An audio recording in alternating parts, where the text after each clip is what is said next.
धन के साथ धर्म की ओर सुख की खोज। जय श्री राधे, जय श्री कृष्ण। आप कैसे हैं? और भगवान से तो हम यही कामना करते हैं कि आप अच्छे ही होंगे, आपका स्वास्थ्य अच्छा रहे, आपका मन अच्छा रहे, आपके जो जीवन का लक्ष्य है वो भी सुगमता से प्राप्त हो। इस दुनिया में जो लक्ष्य है वो मिल जाए हमें, बस यही कामना हर व्यक्ति करता है। तो मैं भी यही कामना करता हूँ कि आपके जो जीवन का लक्ष्य है वो सुगमता से आपको प्राप्त हो जाए। भाई सर्वप्रथम पहली बात जब आती है तो यही आती है, पहला सुख निरोगी काया। तो आपकी काया निरोगी हो, आप स्वस्थ हो, अच्छे हो, शरीर अच्छा होगा तो मन बुद्धि चित्त अच्छा होगा। मन पर कोई भी दबाव नहीं होगा, हृदय पर कोई दबाव नहीं होगा, मन खुश होगा। और मन जब खुश होता है तो चेहरे पर सुंदरता आप ही आ जाती है, अर्थात मुस्कुराहट आ जाती है। और जब तुम्हारे जीवन में खुशहाली हो तो फिर इससे बढ़िया ही है क्या। पहला सुख निरोगी काया। अच्छा, दूसरा सुख है भाई घर में हो माया। ये भी कामना हर व्यक्ति करता है। तो भगवान से मैं तो यही प्रार्थना करता हूँ कि आप सब लोग धन जन से परिपूर्ण रहें, आपका जीवन सुखमय हो। और इसी सुख की खोज में हम लोग निरंतर निकल जाते हैं, परंतु हम लोग देखते हैं अपने को कि हम सुखी नहीं हो पाते।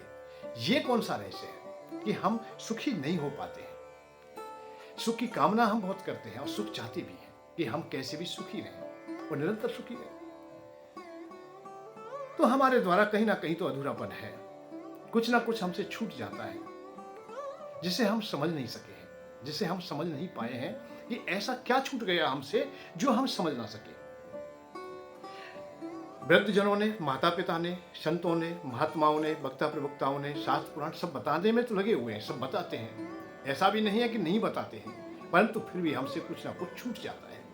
और ऐसा मूल छूट जाता है, जो महत्वपूर्ण है वो छूट गया है कि जिसके कारण हम सुख नहीं हो पाते, अर्थात सुखी नहीं हो पाते। सुख हमसे जितना हम सुख को पकड़ते हैं, चाहते हैं, अपने नजदीक लाना चाहते हैं, उतना ही वो कोसों दूर चला जाता है। और हम तो ये देखते हैं कि वो डगर है ही नहीं जिस पर हम सुख देख रहे थे। जहां हम सुखी होना चाहते थे और वहां हमारा लक्ष्य था, उस जगह सुख मिला ही नहीं हमें। तो कहां कमी रह गई हमारी? कहीं ना कहीं तो कमी रही होगी।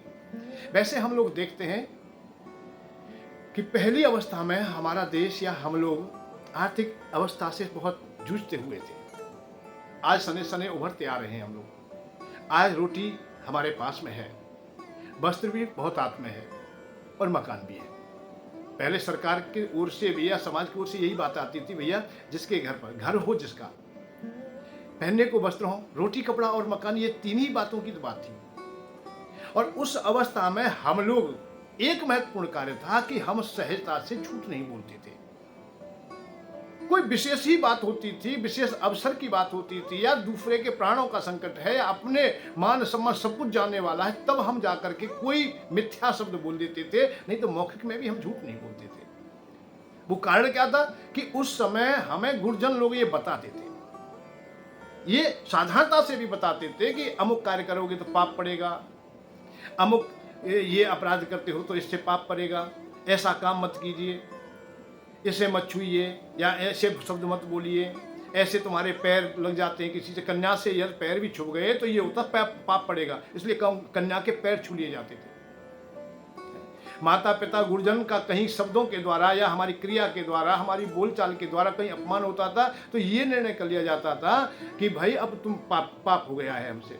फिर क्षमा याचना होती थी कि विद्यालयों में भी हमें विशेष करके शिक्षा दी जाती थी। जब हम छोटे छोटे पढ़ने जाते थे, सुलेख सिखाए जाते थे, बताई जाती थी, बातें हमें बताई जाती थी कि ये काम मत करो। और सर्वप्रथम उनमें सबसे पहले क्या था कि भाई तुम झूठ मत बोलना, और झूठ बोलोगे तो पापी हो जाओगे, अतः पाप पड़ेगा। झूठ बराबर पाप नहीं, ये बात बताई गई, लिख के दी गई हमें, और हमारे मन बुद्धि चित्त में बिठाई गई। साच बराबर तप नहीं और झूठ बराबर पाप।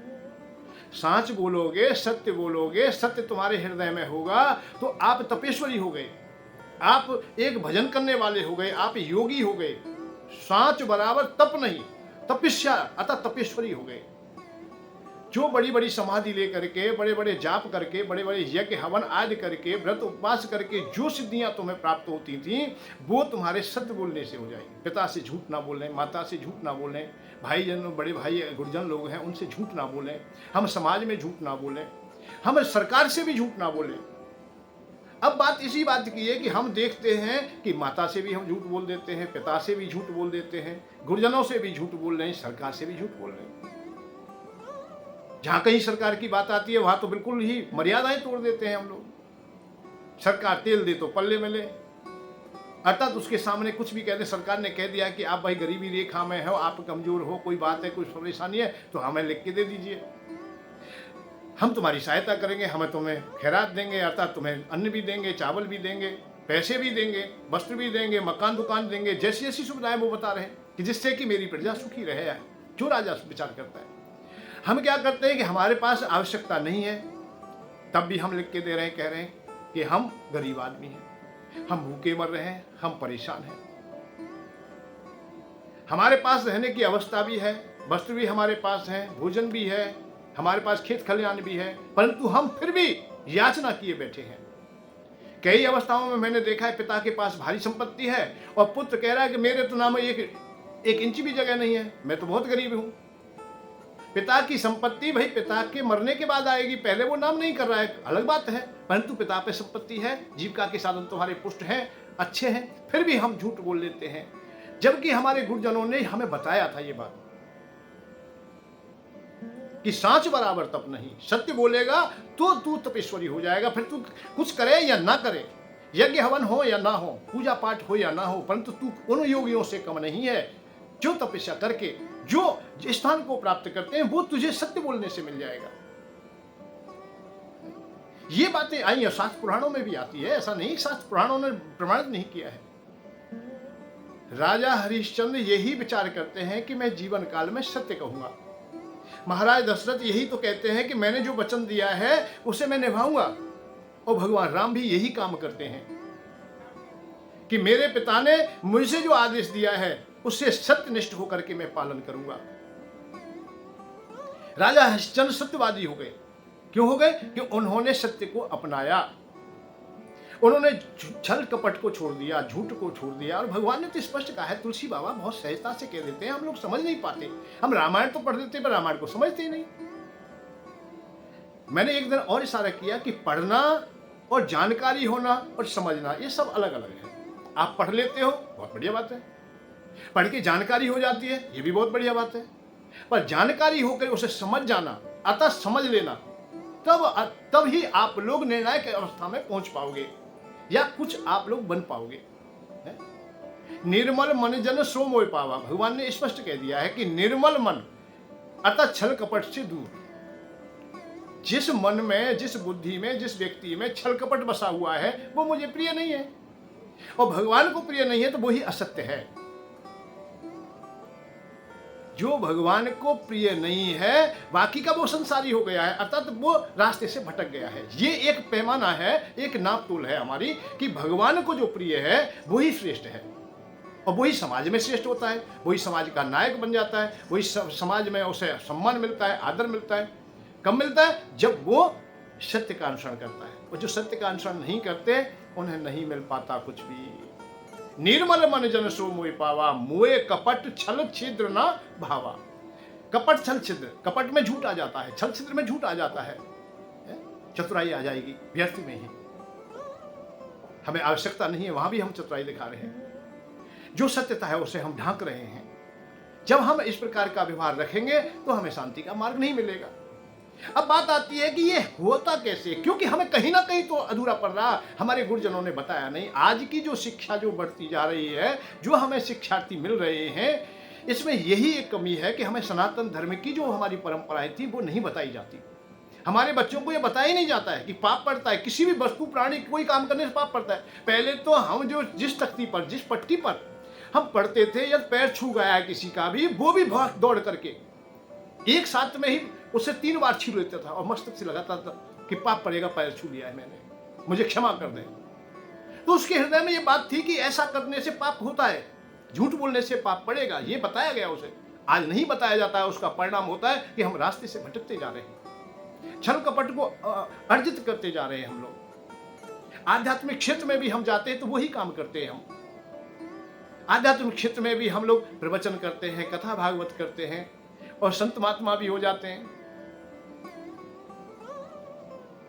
परंतु हम शांति का मार्ग नहीं देख पाते, क्योंकि हम सबसे पहला जो हमारा काम था वही उसी को नहीं कर पाए हम लोग। हम छल कपट को तो बड़ा प्रेम से अपना लेते हैं, बहुत अच्छी प्रकार से अपना लिया कि छल कपट में बड़ा आनंद आ रहा है, बड़ी मधुरता आ रही है, भैया ले लीजिए। जो छल कपट को अपनाता है उसे शांति कैसे मिल जाएगी?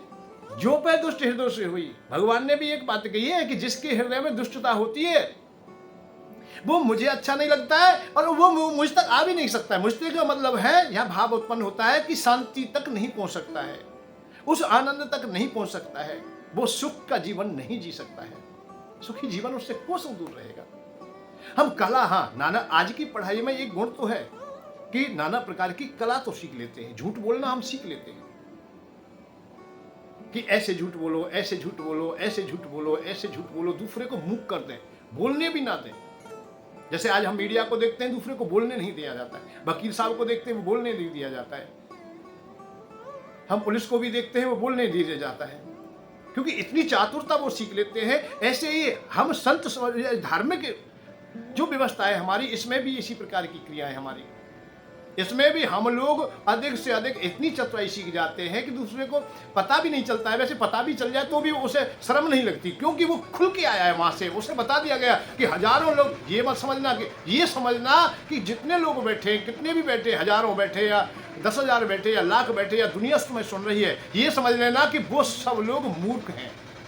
सबसे पहले हमें यही बताया गया कि ये समझना कि ये सब लोग मूर्ख हैं, इनके पास में कोई विद्वता नहीं है, कोई योग्यता नहीं है, ये बता दिया। वाणी से त्यागी वहे काल नयन स्वरूप, वाणी से त्यागी वहे, वाणी के द्वारा हम त्यागी हो गए, ये अपने को अपनाने की बात हो गई है। अब बताइए, जब हम वाणी से त्यागी मान लिए गए, केवल वाणी वाणी बोलने से, अरे कालनेमी से बढ़िया क्या बोलेंगे हम लोग?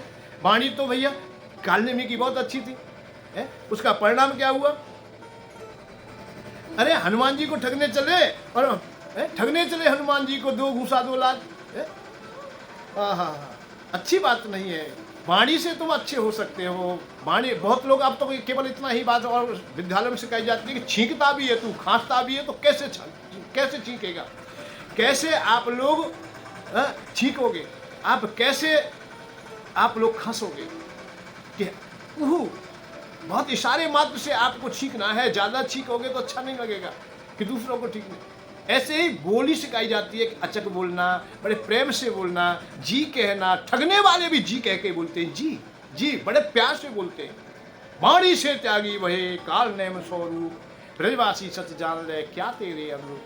अरे ब्रजवासी, अरे भैया ये जान लीजिए कि तुम्हें क्या अच्छा लगता है, तुम्हें जो अच्छा लगता हो उसी के अनुसार आप भी पाए। संयम नियम त्याग की वाणी, बोलत प्यारे बोल, संयम नियम त्याग की भाषा, बोलत प्यारे बोल। बड़े बड़े अनमोल वचन बोले जाते हैं, मधुर बोले जाते हैं, प्रिय बोले जाते हैं, पर भीतर उसमें छल कपट भरा हुआ है। हमको क्योंकि वो नहीं सिखाया गया कि ऐसे बनावटी वाणी बोलेगा। अरे बनावटी वाणी तो बहुत अच्छी तरह से मारीच ने भी बोला था, हाय लक्ष्मण भैया लक्ष्मण, बड़े करुण भाव में बोले, परंतु करुणा में उनकी में छल कपट था, इसलिए सीता जी का हरण हुआ। तो छल कपट जो करते हैं वो इसलिए करते हैं कि उन्हें ये बताया नहीं जाता कि भाई तुम ऐसे नकली बोलोगे, नकली व्यवहार रखोगे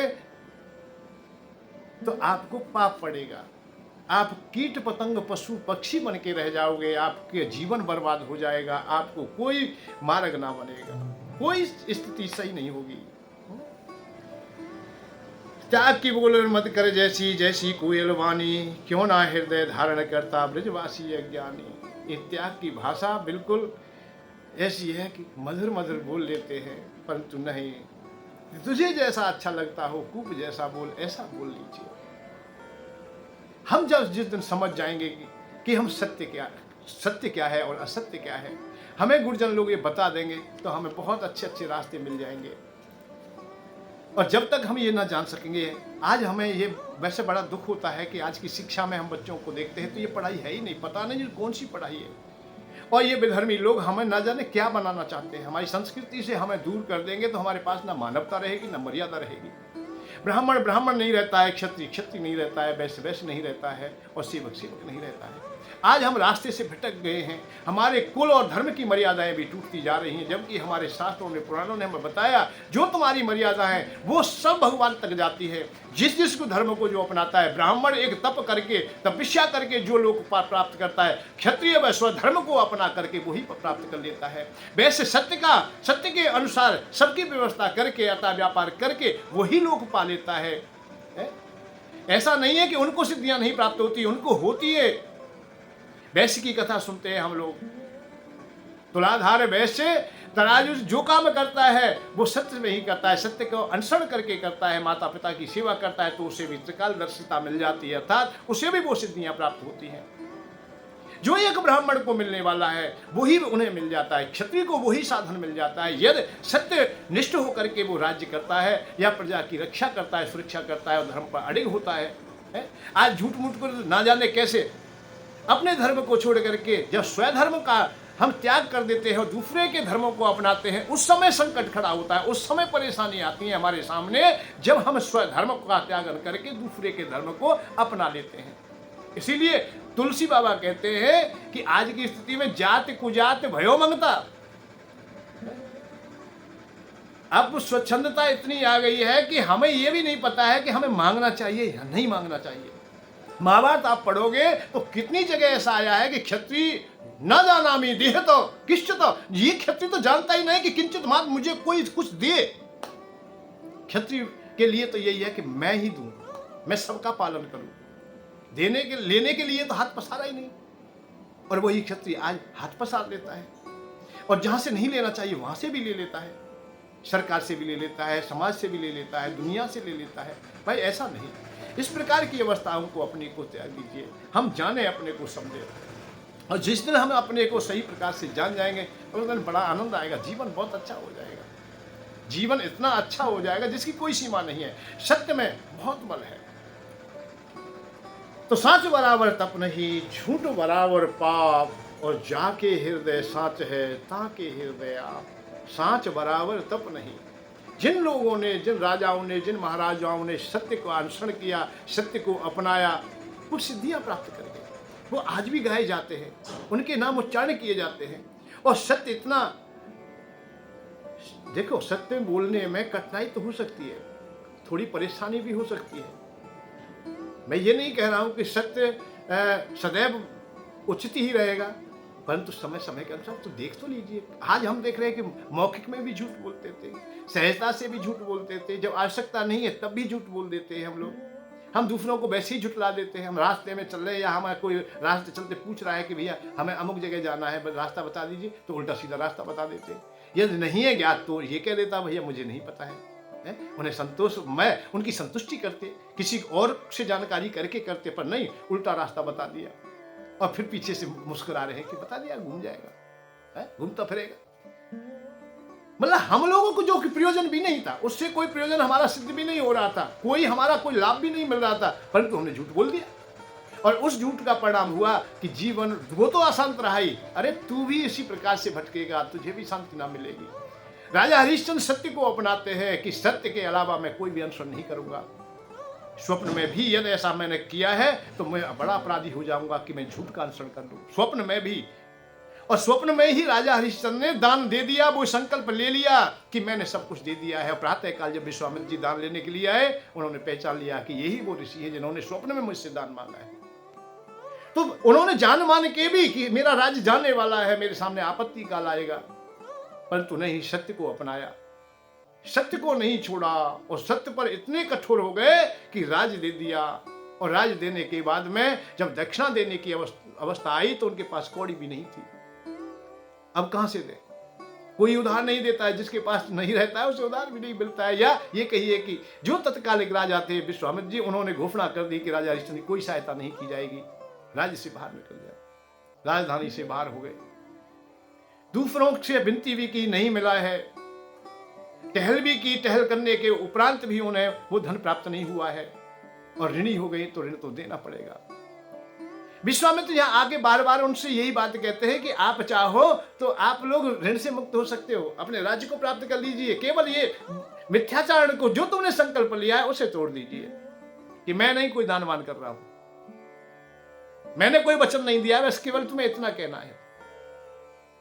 नहीं महाराज, मैं झूठ नहीं बोल सकता, मैंने वचन दिया है, मैंने स्वीकार किया है आपको देने के लिए, मैं मिथ्या कैसे कह दूंगा? मैं ही स्वयं साक्षी हूं, मैं ही स्वयं साक्षी हूं कि मैंने ही बोला है। मैं अपने से झूठा कैसे हो जाऊं? अपनी अंतरात्मा से झूठ कैसे बोल दूं? हमारी आत्मा से हम जानते हुए भी हम झूठ बोल देते हैं। यही दुख है, यही कष्ट है, यही पीड़ा है। वही राजा हरिश्चंद्र काशी के चौराहे पर खड़े हो जाते हैं। जब कोई भी मार्ग नहीं बचता, कोई रास्ता नहीं बचता, तो अपनी पत्नी और पुत्र को लेकर के उस चौराहे पर खड़े हो जाते हैं जहां मनुष्य बेचे जाते हैं, मानव बेचे जाते हैं, जहां दास खरीदे जाते हैं। पत्नी के गले में रस्सी बांध दी, क्यों? कि एक मर्यादा थी, जब तक मानव को पशु ना बना दिया जाए तब तक कोई खरीद नहीं सकता था। दास भी खरीदने के दास तो तब है जब वो दास हो जाए। दास कब है? जब बंधन में बंध जाए, गले में जानवर की तरह। जैसे बकरी के गले में रस्सी बांध दी जाती है, बछड़े के गले में बस रस्सी बांध दी जाती है, ऐसे बांध दिया है। पत्नी के गले में रस्सी बांध दी। इसी से वो सब नगरवासी, जो भी लोग खरीदने वाले थे, वो पहचानते थे कि ये स्त्री बिकने वाली है, ये बालक बिकने वाला है, ये पुरुष बिकने वाला है। राजा हरिश्चंद्र की आंखों में आंसू आ गए। हाय विधाता, कैसी अवस्था आ गई। मैं भी समझता हूं सत्य का अनुसरण करना बड़ा कठिन होता है, बहुत कठिन कार्य है। सत्य सहज नहीं है, परंतु झूठ से भी कोई प्रयोजन सिद्ध नहीं होता, कोई लाभ नहीं होता। ये जीवन तो चला ही जाएगा। ये जीवन है ही कितना? अरे 20 साल तक तुम्हारी वैसे ही खत्म हो जाती है। 20 से लेकर 40 साल तक तुम गर्भिष्ठी में रहते हो। अब ज्यादा से ज्यादा कितना और चलोगे? 20 साल और 60 साल की अवस्था में तो सरकार भी कह देती है कि अब जरूरत नहीं है आपकी, और समाज में भी वही स्थिति हो जाती है, परिवार में भी वही स्थिति है। 20 साल आगे करेंगे। ये 20, 25, 30 साल का है, वो अनेक द्वंद्वों को अपनाते हुए व्यतीत होता है। अब इस जीवन में भी, थोड़े से जीवन में हम झूठ का अनुसरण करें, हम इस जीवन को गंवा दें। यह तन कर फल विषय न भाई, स्वर्ग स्वल्प अंत दुखदाई। अर्थात इस फल विषय रूपी नहीं है कि झूठ बोल करके हम संसार को पाले, और पाप ही लिया तो क्या पालेंगे? छल कपट से कुछ पाते तो नहीं पाते। एक दिन और उदाहरण दिया आपको मैंने कि लक्ष्मी अर्थात ये प्रकृति जब सत्य का अनुसरण छोड़ देती है, सत्य को तुम छोड़ देते हो, तो उल्लू पर बैठ के आती है घर में। अच्छा, लक्ष्मी माँ जब नारायण को छोड़ देती है, सत्य नारायण को छोड़ देती है, तुम सत्य को छोड़ देते हो, तो उल्लू पर बैठ करके पैसा आता है, और उल्लू पर जो बैठ के आया है वो उल्लू बना के ही जाएगा। अर्थात तुम्हारी बुद्धि को भी भ्रमित कर देगा, तुम्हें भी नष्ट कर देगा, तुम्हें कहीं का ना छोड़ेगा। ये जीवन तो तुम्हारा खराब होगा ही होगा, आगामी जीवन भी नष्ट हो जाएगा। इसलिए सत्य का अनुसरण ही अंत में निर्णायक है। जहां सत्य है वहीं विजय है, जहां छल कपट है वहां हार है। राजा दुर्योधन के पास में 11 छोड़ी सेना है। दादा भीष्म है, द्रोणाचार्य, कृपाचार्य है, अश्वत्थामा है, कर्ण है, स्वयं है, बड़े बड़े बलशाली लोग हैं, सब चातुर है, जिन्हें देवता लोग भी परास्त नहीं कर सकते, ऐसे ऐसे वीर हैं। द्रोणाचार्य के हाथ में तो शस्त्र है, तब तक कोई मार ही नहीं सकता है। दादा भीष्म जब तक ना चाहे तब तक प्राणांत हो ही नहीं सकता है, और बलवान है, साधारण नहीं है, मरने की बात नहीं। महाभारत में आता है कि 10,000 महारथियों का वध रोजाना करते थे, बहुत बहुत बलशाली थे। परंतु कमी केवल दुर्योधन में क्या थी कि वो सत्य पर नहीं था। जहां सत्य है, जहां धर्म है, वहीं विजय, और जहां अधर्म है वहां हार है। पांडव 5 होते हुए भी एक नहीं मर सका, और कौरव 100 होते हुए भी उन्हें कोई ना बचा सका। ये सत्य का ही प्रभाव है। सत्य का जब अनुसरण करते हैं तो विजय तो आपकी निश्चित होगी। राजा हरिश्चंद्र रो पड़े, घुटनों के बल बैठ गए, जैसे एक गजराज हताश होकर टूट गया हो, ऊपर से धड़ाम गिर गए। आवाज लगाई कि मेरी पत्नी को कोई ले लो, मैं ऋणी हो गया हूं, मैं कर्जदार हूं। आज मैं ऋण से उड़न होना चाहता हूं, मेरी पत्नी को कोई खरीद ले। पत्नी को खरीदने वाले नाना प्रकार के लोग आए होंगे, उन्होंने ना जाने कैसे कैसे शब्द बोले होंगे, क्या ना चाहा होगा, क्या इच्छा ना रखी होगी। परंतु लाचारी ऐसी है कि दिन अब तो जाना ही पड़ेगा।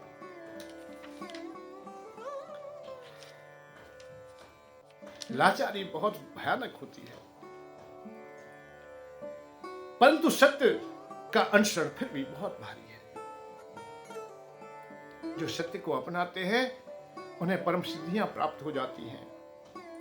कैसी पीड़ा होगी उस पर राजा रानी टूट गए, कैसी पीड़ा होगी उस पर राजा रानी टूट गए, बिखरे मोती कहां से लाऊं, नव से तारे टूट गए। उस समय कैसी पीड़ा होगी, कैसा समय होगा, कैसी अवस्था होगी।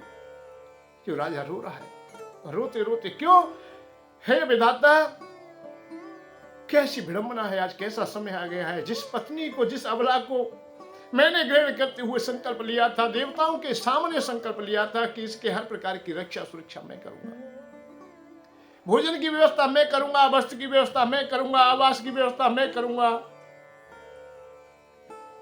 आज उसी को मैं बेच रहा हूं।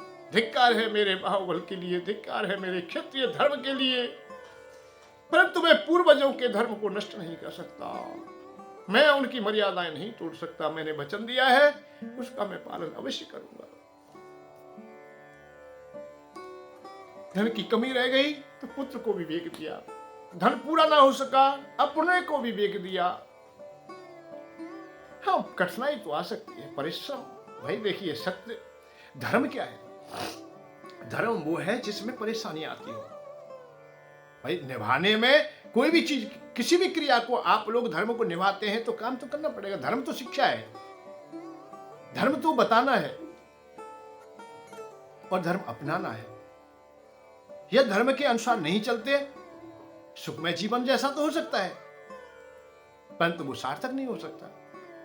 भाई प्रातः काल जगना, जल्दी जगना हमारा धर्म है, पाठ पूजा करना हमारा धर्म है, परंतु एक सो रहा है 8 बजे तक, वो कह रहा है मैं सुखमय जीवन में नहीं जग पाऊंगा।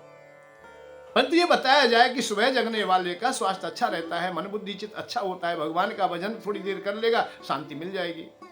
8 बजे जगने वाला जल्दी जगेगा, जब जगेगा जब फरफराएगा एक संग, फटाफट बन नहाएगा, धोएगा, बाथरूम जाएगा, विसर्जन आदि इन क्रियाओं को करेगा।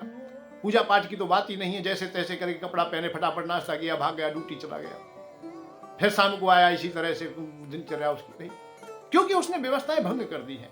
तो धर्म क्या था कि प्रातः जल्दी जगता। तो जगन धर्म अपनाने में, तो सत्य को अपनाने में तो पीड़ा हो सकती है, परेशानी हो सकती है, पर परिणाम में नहीं। औषधि खान सेवन करते समय उस समय थोड़ा कष्ट दे सकती है। जैसे किसी बच्चे के तन में कोई फोड़ा हो गया है, तुलसी बाबा उदाहरण देते हैं, किसी के तन में फोड़ा हो गया है, घाव हो गया है, उसमें मवाद है, वो रात भर चिल्लाता है, रोता है, पीड़ा देता है, तो मां निर्णय करती है कि प्रातः काल वैद्य के पास ले जाऊंगी और इसको चीरा लगा करके, इसके मवाद को निकाल के साफ करके पीड़ा को दूर करूंगी जल्दी से जल्दी। और ऐसा ही करती है, जब वैद्य के पास जाती है बच्चे को लेकर के, अब वैद्य उसमें चीरा लगाता है, चाकू से उसे काटता है, जब दबाता है तो बहुत भारी पीड़ा होती है, बच्चा रोता है।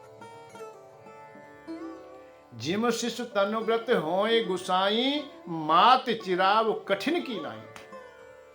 जैसे शिशु के तन में कोई फोड़ा हो गया है, उसका जब निदान करवाती है, वैद्य के पास ले जाती है, तो बालक तो हो सकता है ये सोच भी ले, निर्णय भी कर ले कि मां मुझे पीड़ा दिला रही है, परंतु जो चीरा लगवा रही है तो कठिन की नाई, मात चिराव कठिन की नाई, क्योंकि वो रो रहा है, उसे पीड़ा हो रही है, तो बड़े छाती को कठोर करके, ऐसे ही सत्यवादी व्यक्ति के परीक्षण को भगवान भी कठोर होकर के, बड़ी कठिनाई से, रो रो करके, जैसे मां चीरा लगवा रही है, ऐसे ही भगवान भी हमारे साथ खड़े हैं। ये नहीं है साथ नहीं है, परंतु परीक्षण है हमारा। विजय हमारी होगी, शांति हमें ही मिलेगी, ये निश्चित है। असत्यवादी को अशांति अपनानी पड़ेगी, उसे कभी शांति ना मिलेगी। जिम शिशु तनुव्रत होए गुसाई, मात चिराव कठिन की नाई। यद्यपि प्रथम दुख पावे, रोवे वाल अधीर, और व्याध ना सहित जननी, घनित ना सो शिशु पीर। व्याध नाश हित जननी, वो माँ उस पीड़ा को क्यों नहीं संभाल रही है, क्यों नहीं गिन रही है कि ये रात भर जो सोता नहीं है, कई दिवस से सोया भी नहीं है, खाता भी नहीं, पूरे दिन चिल्लाता है, इसलिए वो पीड़ा खत्म हो जाए, इसलिए चीरा लगवा रही है। तो सत्य में अर्थात उसको, सत्य को अपनाने में तुम्हें पीड़ा भी थोड़ी होगी, तो ये ना सोच ले कि भगवान हमें कष्ट दे रहे हैं, भजन की ओर चलते हैं, अच्छे काम की ओर चलते हैं, जब कोई पीड़ा आती है, कोई व्यवधान आता है, तो ये ना सोच ले कि सत्य में व्यवधान होते, सत्य में नहीं होते, ये परीक्षण होते हैं। हनुमान जी सीता जी की खोज के लिए जा रहे, तब तो आप लोग देखते हैं ना, मेनाक खड़े हो गए सामने, मान के यही रुक जाओ, मान के नहीं रुक सकता, पर क्यों, राम काज कीने वो मोए कहाँ विश्राम, ये दृढ़ता कर ली कि भगवान का काम करे बगैर मैं नहीं बैठ सकता, भाई मैं आराम नहीं करूंगा। ये उन्होंने सत्य को अपनाया, अर्थात दृढ़ता को अपनाया, अपना धर्म मान लिया कि मेरा ये धर्म है कि पहले मैं सीता जी की सुध लूंगा, पहले जिस कार्य के लिए जा रहा हूं वहां जाऊंगा, नहीं मैं विश्राम नहीं करूंगा। अब असत्यवादी कोई व्यक्ति होता, मां जामवंत जी आज से कह के चले गए, मान के ठीक है भैया पहाड़ी पे सो लो, 2-4 दिन सो और एक आध दिन के बाद में फिर चले जाना, भैया हमें नहीं पाई, यही फल फूल खाते रहना, यही आराम से रहना। यही तो बात है ना असत्यता की, कि असत्य क्या है, असत्य यही होता है इनकी जगह कोई छल कपट वाले होता, जिसका हृदय निर्मल नहीं होता, जिसका पवित्र हृदय नहीं होता, जिसमें झूठ समाई होती, वो क्या करता कि मेनाक ने जब कहा कि आप विश्राम कर लीजिए, यहीं ठहर जाइए, यहाँ अच्छे अच्छे भोजन भी मिलेंगे तुम्हें, विश्राम का स्थान है ये, इसीलिए मैं सागर के गर्भ से बाहर आया हूं कि आपको मैं विश्राम दे सकूं। पर हनुमान जी पल भर भी न ठहरे, उन्होंने स्पष्ट कह दिया, राम काज कीने बिन मोए कहां विश्राम, हे भैया मैं नहीं ठहर सकता। केवल छुआ मात्र आगे निकल गए, नहीं रुके, पर शुभ काम में व्यवधान तो सामने आ सकता है। सुरसा नाम अहन की माता, पठे आय कही माता, आज सुरन मोय दीन आहारा, सुनत वचन के पवन कुमारा। सुरसा नाम की जो नागों की जो माता है, वो आकर के कहती है कि मुझे तो आज देवताओं ने बहुत अच्छा भोजन दिया है, मैं तेरा आहार बनाऊंगी। हनुमान जी, अरे माँ ऐसा क्यों करती है, मैं बढ़िया एक अच्छे कार्य के लिए जा रहा हूं और मेरा लक्ष्य है कि पहले मैं उस कार्य को करूं, तेरा आहार मान लिया कि तू भूखी भी हो सकती है, परंतु मेरा भी तो कर्तव्य है, मैं भी तो एक प्राणी हूं, मेरा लक्ष्य है कि मैं सीता जी की तब तब बैठ आई, सत्य कहूं मोय जान दे माई, कवने जतन देव नहीं जाना, कृष्ण मोय कहूं अनुमाना। ए मैया मैं सत्य कह रहा हूं कि मुझे जाने दे, मैं मैया की खबर लेकर के आऊंगा और भगवान राम को सुना करके मैं वचन देता हूं मैं पुनः आ जाऊंगा, तू जैसे करे कर लेना, खा लेना, मुझे कोई परेशानी नहीं, भाई नहीं जाने दूंगी। अरे भोजन को कौन जाने देता है, तो व्यवधान है ना सामने, और इतना मुंह फाड़ दिया जिसकी कोई सीमा नहीं। जल जल सुरसा बदन बढ़ावा, तास दूने कपि रूप दिखावा, सतयोजन ते आनन कीना, अतिलज रूप पवन सतलीना। अब यहाँ एक बात में सत्य में कभी कभी ऐसा भी हो जाता है, सुरसा ने जैसे जैसे मुंह बढ़ाया तो 16 योजन मुख टेढ़े हूँ, तुरंत पवन 32 हुई, जस जस सुरसा बदन बढ़ावा, तास दूने कपि रूप दिखावा, इतना बड़ा है। सतयोजन ते आनन कीना, 100 योजन तक मुंह पहुंच गया, पूरे सागर में सुरसा का ही मुंह दिखाई दे। हनुमान जी ने भी विराट रूप ले लिया, अपना खड़े हो गए, पर देखें कि सामने वाला बलशाली है और वो हमारे शुभ कार्य में व्यवधान भी डाल सकता है, तो हाथ जोड़ने में क्या बात है भाई। दुष्ट व्यक्ति के भी समय, अतः सत्य को अनुसरण करने के लिए, सही काम को करने के लिए, दुर्जन की भी, तुलसी बाबा रामायण जब पढ़ेंगे आप लोग, वो सज्जन असज्जन सबकी पूजा करते हैं, दुष्टों की भी पूजा करते हैं, उनके भी लेन मन करते हैं। तो हनुमान जी यहाँ सतयोजन ते आनंद कीना, अति लग रूप पवन पवन सुतलीना, छोटा रूप धारण कर लिया माँ। और कैसे लिया ये, जब ले लिया सुरसा ने कहा कि मैं बगैर तुम्हें खाए नहीं भेज सकती, और खाया वो जाता है जो मुंह में आ जाता है। तो हनुमान जी अपनी बुद्धि से काम करते कि जब छोटा रूप धारण किया और सुरसा का बहुत बड़ा मुंह हो रहा था, तो मुंह फट गया, तो वह ये जानिए कि हवाई जहाज घूम जाओ चाहे। ऐसे ही हनुमान जी उनके मुंह में गए और घूम घाम के आ गए। हे माँ, तू नहीं तो कहा था कि मैं बगैर मुंह में लिए तुझे जाने नहीं दूंगी, मैं खाऊंगी तुझे, तो तेरे मुंह में तो मैं होके आ गया।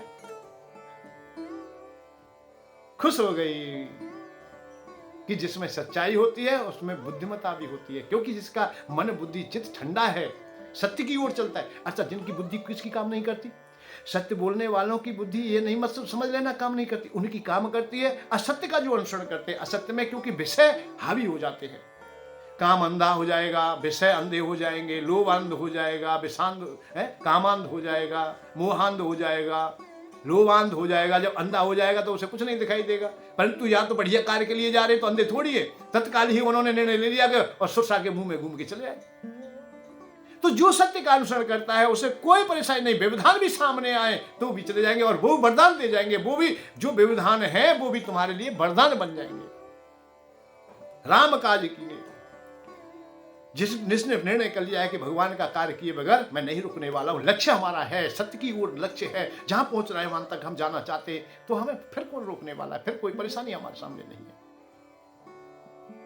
तात स्वर्ग अपवर्ग सर्ग धरे तुला एक अंग तूल ना ताए मिले, जो लब सत्संग, दोनों को जब मिलान हुआ उन्होंने तो ये कहे आज तेरे जैसा संत, तेरे जैसा विद्वान अच्छा व्यक्ति मिला है, राम काज की, राम काज करो तुम बल बुद्धि निधान आशीष दे गई सो हरिश चले हनुमान, हनुमान जी चले आगे बढ़ गए,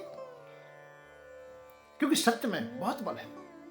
आप भी देख लेना, कभी भी आप किसी भी अवस्था में कहीं ऐसा कोई अवसर आ जाता है समाज का या गांव का, परिवार का, और आप सत्य पे हो,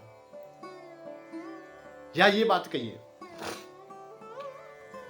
आपको किसी ने ठग लिया है, ठग लिया है तो रात दिन परेशानी होगी, पैसा तुम्हारा ठग लिया या कोई भी वस्तु ले लिए तुमसे ठग के किसी ने, जिसने भी ठगाए तुम्हें उसकी दशा क्या होगी और आपकी क्या होगी। जिसने ठगा है वो आपसे दुबकता फिरेगा, छुपता फिरेगा, जहां भी तुम दिख ना जाए, कहीं दिख ना जाए। जो को ठग के ले गया है वो तुमसे कोसों दूर भागेगा, दुनिया से भी दुबकेगा, लोगों से भी, पहचान वालों से भी दुबकते फिरेगा। क्यों कि उससे हमेशा भय व्याप्त रहेगा, भयभीत रहेगा।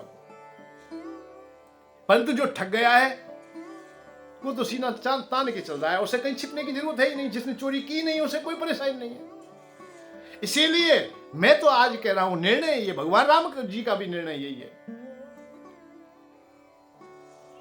ठग जाना बुरी बात नहीं है कि आपको किसी ने ठग लिया है,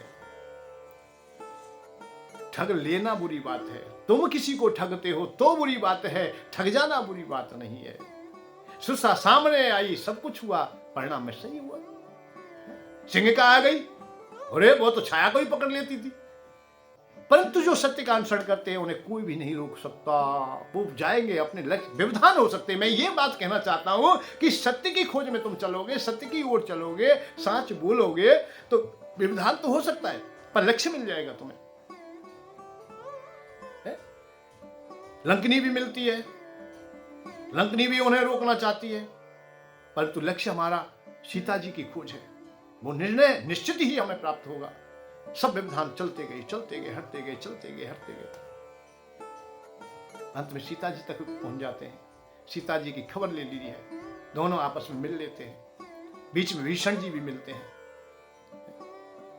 परंतु वही सुंदरकांड बताता है, वही रामायण हमें बताती है कि जब वापस आए तब कोई ना समुद्र में रोकने वाला मिला, ना लंका में रोकने वाला मिला, और सीधे जामवंत जी के पास में आ गए, किनारे पे आ गए, क्योंकि लक्ष्य पूरा हो गया था। ऐसे राजा हरिश्चंद्र का लक्ष्य जब पूरा होगा तो पुनः अयोध्या में आ जाएंगे, अपने राज्य पे आ जाएंगे, क्योंकि सत्य की बात है, सत्य का अनुसरण है, सत्य की खोज है। जो सत्य को नहीं अपनाते वो अधूरे रह जाते हैं। राजा हरिश्चंद्र ने अपनी पत्नी को बेच दिया, बच्चों को बेच, अपने को बेच दिया, परंतु सत्य में अभी और कुछ परीक्षण बाकी था। उनके पुत्र की मृत्यु हो जाती है, जिस शमशान में पहरेदारी करते हैं वहीं तारा रात में ले जा करके अपने पुत्र को पहुंचती है। वहां कर देना बहुत अनिवार्य था, अब कर है नहीं अपने पास में, पुत्र मरा पड़ा है, दूर से ही देख लिया है। उस समय कैसी पीड़ा हुई, स्वामी हमारा पुत्र मरा है, पहचान लिया उन्होंने, और वो बगैर करके उसका दाह संस्कार नहीं करते हैं। किंवदंतियां बताती हैं, कथा कहती है कि तारा अपनी साड़ी का आधा पल्लू, आधी साड़ी फाड़ के कर के रूप में देती है, अर्धनग्न रह जाती है। जो चक्रवर्ती राजा की पत्नी है, सत्य अपनाने में कभी कभी पीड़ा तो हो सकती है। इतना ही काम किया था, तब तक देवता लोग सामने खड़े हो गए, रोक दिया, नहीं अपने शरीर को ढक लीजिए, तारा तेरे समान कौन होगी। राजा हरिश्चंद्र के समान कौन सत्यवादी होगा? विश्वामित्र जी भी आगे नतमस्तक हो गए। जिन्होंने परीक्षण किया वो आज याचना कर रहे हैं, क्षमा मांग रहे हैं। तो सत्य का अनुसरण ऐसा नहीं, सत्य से तुम्हें नहीं मिलेगा, कुछ मिलेगा। अच्छा भजन ध्यान करते हो, आप सबरे कामों को करते हो, अच्छे अच्छे कामों को करते हो, परंतु सत्य का अनुसरण नहीं करते। हवन करते हो, यज्ञ करते हो, गौ माता की सेवा कर रहे हो, दूसरों के माता पिता की भी सेवा कर रहे हो, क्योंकि व्रतशाला खोल ली है, गौशाला खोल ली है, देवशाला खोल ली है, देवता मंदिर में बना लिए, परंतु ऊपर ऊपर छल कपट के द्वारा ही ये क्रियाएं चल रही हैं, तो आपको सिद्धियां प्राप्त नहीं होंगी। अब तो आप लोग ऐसी दुर्गति में पहुंच जाएंगे जिसकी कोई सीमा नहीं है। सत्य को अनुसरण कीजिए। सांच बराबर तप नहीं, झूठ बराबर पाप। यदि पाप को समझ जाए तो फिर हम झूठ बोलना प्रारंभ छोड़ ही देंगे। आज यहां कमी हमारी रह जाती है कि हम सत्य को बताते नहीं। क्यों नहीं बताते? कि सत्य भीतर नहीं। अच्छा बताएगा कौन? जो सच बोलेगा। भाई जो सत्य बोलेगा वही तो तुम्हें बताएगा सत्य की परिभाषा। जो सत्य को अपनाएगा उसी के हृदय से वो शब्द फूटेंगे और उसी की वाणी को माना जाएगा। एक बात और बताए तुम्हें, रात दिन टेलीविजन पर प्रवचन चल रहा है, वक्ता प्रवक्ता बता भी रहे हैं आप, हम भी आप तक पहुंच रहे हैं, हमारी भी वाणी पहुंच रही है आप तक। कोशिश तो हम भी कर रहे हैं, प्रयत्न हम भी कर रहे हैं, परंतु लोग अपनाते क्यों नहीं है? स्वीकार क्यों नहीं करते? इतनी इतनी अच्छी बातें होती हैं, उनको मानते क्यों नहीं है? हाँ, इसमें कमी है कि जो बोल रहा है वो ऊपर ऊपर से बोल रहा है। जो दान की बात कह रहा है कि दान श्रेष्ठ है, वो बता रहा है श्रेष्ठ, वो स्वयं नहीं समझ रहा है कि दान श्रेष्ठ है। दान श्रेष्ठ समझ जाता तो वो लेता ही नहीं। जो समझ जाता है कि दान देना श्रेष्ठ है, भाई एक चीज लेना श्रेष्ठ है तो देने में तो कुछ कमी आएगी। एक जगह से मिट्टी उठाओगे, एक जगह मिट्टी का डेला बनेगा, अर्थात ऊंची भूमि हो जाएगी, एक दूसरी जगह नीची हो जाएगी। ये तो आप समझिए। जो लेगा, जो हाथ पसारेगा, क्या उसका भी भला होगा? भाई जो देगा उसका भला बताने में लग रहे, और लोगों ने सुना है वो तो समझ गए कि देना अच्छा है, परंतु प्रवक्ता ने जिसने लिया है उसने ये नहीं समझा कि लेना भी अच्छा है या नहीं है। देना जितना अच्छा है उतना ही लेना बुरा है। इस बात को भी जान लीजिए आप लोग। जितना सूर्य भगवान का प्रकाश अच्छा है उतना ही उनका छिपना अर्थात अंधकार हमारे लिए अब साफ होता है। जितना प्रकाश है उतना ही फिर अंधकार भी है। जहां धूप है वहां छाया भी है, जहां सत्य है वहां असत्य भी है, जहां दान लेने की परंपरा है तो वहां देने की भी परंपरा है। अब बात इस बात की है कि लिया तो है, दिया नहीं, देने की प्रवृत्ति है ही नहीं, और देने की होती तो इकट्ठा होता ही नहीं। भाई तुमसे 100 रुपये मुझे मिले, चलो मैंने अपने काम में उसमें से लिया, 10-20 रुपये मुझे अपने जीविका चलाने के लिए काम में आ गया, और यह सच्चाई में मैं जानता कि इस धन को आने के उपरांत मेरी गति क्या होगी, मुझे क्या प्रतिफल मिलेगा। अब एक बात और जानिए कि दान जो लिया जाता है, जिस संकल्प से लिया जाता है उसी को वो स्वीकार करता है लेने वाला। गौ का दान लेता है, गौ का चंदा लिया है, गौ माता के भोजन के लिए वो आया है। 90% केवल भोजन के लिए ही चंदा दिया जाता है, ना बिल्डिंग के लिए दिया जाता है, ना गाड़ी घोड़ा के लिए दिया जाता है, ना पेट्रोल के लिए दिया जाता है, ना तुम्हारे एसी के लिए दिया जाता है, ना भोगों के लिए दिया जाता है। किसी भी चीज के लिए गौशाला वाले को कोई 2 रुपया नहीं देता, केवल देता है भोजन के लिए, अर्थात भूसा के लिए देंगे, उनके प्राण बचाने के लिए देंगे। और जिस भोजन से, जिस गाय के भोजन से गाय गौ माता के प्राण बच रहे थे, उस भोजन को ही आप खाने में लग गया है कि एसी खरीदूंगा, गाड़ी खरीदूंगा, ऐठूंगा, सम्मान वाला बड़ा बनूंगा। कैसे बनेगा? कि गाय के हिस्से को खा करके। मेरी नजर में, मेरे मत में तो केवल वो गौ माता को ही खा रहा है, क्योंकि गौ माता को तो भूखा मरना पड़ेगा, और जिसके द्वारा मर रहे हैं तो बुद्ध की आत्मा तो उन पर पड़ेंगी। केवल जिस दिन दान लेने वाला ये समझ जाएगा कि भैया मैं किसी भी प्रकार से गौ को नहीं खा सकता, मेरा धर्म नहीं है कि गौ के हिस्से को खाऊं या गौ माता को खाऊं। गौ के हिस्से का मतलब है गौ को ही खाना। देव मंदिर के पैसे को हमने ले लिया है, मंदिर बनाएंगे, हम मंदिर बनाएंगे, हम ऐसा करेंगे वैसा करेंगे, और किया नहीं। तो ये समझो कि देवताओं का ही अधिकार खाया है, और जो खा लिया है तुमने, जो अपने ऐश्वर्य में खर्च कर दिया है, वो तो तुम्हें भुगतना पड़ेगा, बहुत भारी पीड़ा होगी। और दान का तो स्वयं धर्म ये है कि सत्य तो ये है कि उसमें और ज्यादा बढ़ा करके कोशिश करके अपने का भी कल्याण करें और दूसरे का भी कल्याण करें। हम ब्राह्मण हैं, हम दान लें तो सवाया करें उसे, हम भी तो मेहनत करें। उनने मेहनत करके, उनने दान लेके दान नहीं दिया है हमें। भाई क्षत्रिय समाज ने, वैश्य समाज ने, अन्य समाजों ने हमें जो दान दिया है वो कमा के ही तो दिया है, तो हमारे हाथ में रहे, हम भी कमाएं भैया।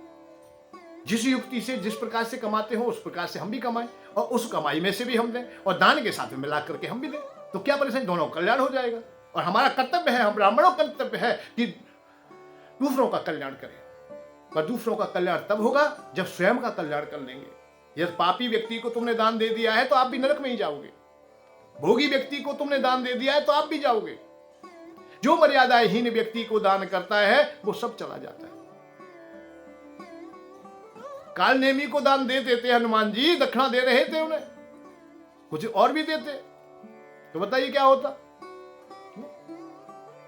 जब देवता लोग और रामायण हमें बताती है, शास्त्र हमें बताते हैं कि दुष्ट व्यक्ति की वेशभूषा के अनुसार आप लोग ये ना समझ लें कि अब दान का पात्र हो गया है, कि वो हमारे गुरु हो गए या हमें शिक्षार्थी हो गए। ये भेष मात्र से नहीं, बच्चे अपच खा रहे हैं, गद्दी अच्छी पर बैठ जाते हैं, ना जाने क्या बोल लेते हैं, क्या कर लेते हैं, केवल प्रयोजन झूठ छल कपट का ही रह गया है, तो उससे सिद्धियां प्राप्त नहीं होंगी। इसीलिए अशांति होती है। जहां शांति होगी वहां आनंद होगा। शांति कहां होगी? जिसके हृदय में होगी। आप तक हमारी जो चर्चा चल रही है वो केवल इसी पर चल रही है कि हम अधिक से अधिक सत्य का अनुसरण करें, हम सत्य को जानने का प्रयत्न करें, हम छल कपट को त्याग दें, हम झूठ को त्याग दें। दान पुण्य की भी बातें हमें सार्थकता से बतानी चाहिए। कौन सा दान अच्छा होता है, कौन सा नहीं होता है, और कितने प्रयोजन के लिए दान लिया जाए। आज अंतिम पड़ाव तक मैं दान लेने की क्षमता को नहीं देख रहा हूं, दान लेने को मैं देख ही नहीं रहा हूं। बैराग की बात सुनाने में, ज्ञान की बात सुनाने में, मोक्ष धर्म की बात सुनाने में करोड़ों रुपए बर्बाद कर दिए जाते हैं। लोगों से चंदा करके करोड़ों रुपए बर्बाद कर दिए जाते हैं, और लेने वालों को ना बैराग्य चाहिए, ना ज्ञान चाहिए, ना मोक्ष चाहिए। अरे जहां प्रवचन चल रहे हो, मैं वैसे नहीं कह रहा हूं, जहां प्रवचन चल रहे हो उन सबको पूछ लेना, भैया तुम्हें कितने लोगों को बैराग्य चाहिए, कितने को मोक्ष चाहिए। मोक्ष का मतलब है कि ये शरीर तो त्यागना पड़ेगा भाई, कौन मरने के लिए तैयार है। बैराग का मतलब है सब कुछ छोड़ना है तुम्हें, कौन छोड़ने को तैयार है। ज्ञान का मतलब है कि अब संसार मिथ्या है, अब हमें किसी से कोई प्रयोजन नहीं है, पूछिए कितने को जरूरत है। और करोड़ों रुपया खर्च हो गया इस बात को बताने में। अब सबसे बड़ा आश्चर्य तो उस समय होगा कि श्रोताओं ने तो पाया ही नहीं, पर जो बता रहा है आवश्यकता उसको भी नहीं है। उसे भी ना ज्ञान की आवश्यकता है, ना सत्य की आवश्यकता है, ना बैराग की आवश्यकता है, ना मोक्ष की आवश्यकता है। आवश्यकता केवल अर्थ तक रह गई है। हमें ठगा, हम ठग गए, रह गए खाली हाथ। अरे हमें ठग लिया, ठग गए, कोई बात नहीं। ठगने चले हनुमान जी 2 घूंसा लो 2 लाख। हनुमान जी को ठगने चले तो प्रसाद ही मिला बाद में। नहीं, सत्य का जब तक नहीं कर पाएंगे हम अनुसरण, तब तक हमें कोई शांति का मार्ग नहीं मिलेगा। जहां सत्य है वहीं सब कुछ है, और सत्य जहां अधूरा है वहां अधूरा ही हो जाएगा। दान दीजिए, दान लीजिए भी, और लीजिए तो देने की बहुत सामर्थ्य रखिए। और जो देने की सामर्थ्य रखता है, भैया वहां पे झोपड़ी बने, बहुत कठिन काम है। जीव का चलाना भी बड़ा कठिन होता है, क्योंकि दान की तो सीमा नहीं। जब देने में लग जाओगे आप लोग, मैं ही दान देने में लगूंगा, उस दिन बचेगा क्या? रहता नहीं, कहां सीमा क्यों तक पहुंच सकती है? वो तो कंजूसी है जब तक। हाँ, धन संचित हो रहा है, कर लीजिए भैया, सब कर लीजिए, पर थोड़ा थोड़ा कर लीजिए, थोड़ा समझ जाइए, थोड़ा सत्य भी अनुसरण कर लीजिए। झूठ छपट छल कपट हमने इतना इकट्ठा किया है तो थोड़ा सत्य भी कर लीजिए। दान इतना लिया है तो दान थोड़ा कर भी दीजिए, सब कुछ ठीक हो जाएगा। पड़ोस की गाय आ गई है, उसे गौशाला में नहीं घुसने दिया जाएगा। पड़ोस में बुढ़िया भूखी मर रही है, उसे नहीं अपने वृद्धाश्रम में रखेंगे। उस वृद्धशाला में उस बुढ़िया की आवश्यकता नहीं है। आवश्यकता तो उसकी है जिसने भारी चंदा दिया है अपने माता पिता को, वो कैद में बंद करके गया है। बता गया है कि मेरे पिता माता पिता निकल ना जाए, कहीं निकल गए तो चारों ओर बदनामी हो जाएगी, मरे उस दिन मुझे बुला लेना। वो अलग बात है कि वो फोन करते हैं कि तुम्हारे माता पिता मर चुके हैं, वन के वहीं फूंक दो भैया, हमारे पास समय नहीं है। वो अलग बात है, क्योंकि वो गुरुजी ने बता दिया कि कल्याण का मार्ग तो हम दे देंगे भाई, आप लोगों ने पैसा दिया है, अब हवन भी करेंगे, यज्ञ भी करेंगे, सब काम करेंगे, तुम्हारे माता पिता तो बैकुंठ को जाएंगे सीधे। तो जैसे गुरु थे ऐसे ही चेला मिल गए। गुरु लोभी शिष्य लालची, दोनों खेले दाव, दोनों लगे हुए हैं। छल कपट से भरे हुए जीवन में शांति कहाँ। इसलिए आप लोगों से मेरी तो केवल इतनी ही प्रार्थना है कि थोड़ा सत्य को अपनाने का प्रयत्न करें, अपने बच्चों को भी बताएं कि झूठ बोलोगे तो पाप होगा। इसी में सब कुछ शिक्षाएं समा जाएंगी, कोई चिंता ना करें। जय श्री राधे, जय श्री कृष्ण। धन के साथ धर्म की ओर सुख की खोज।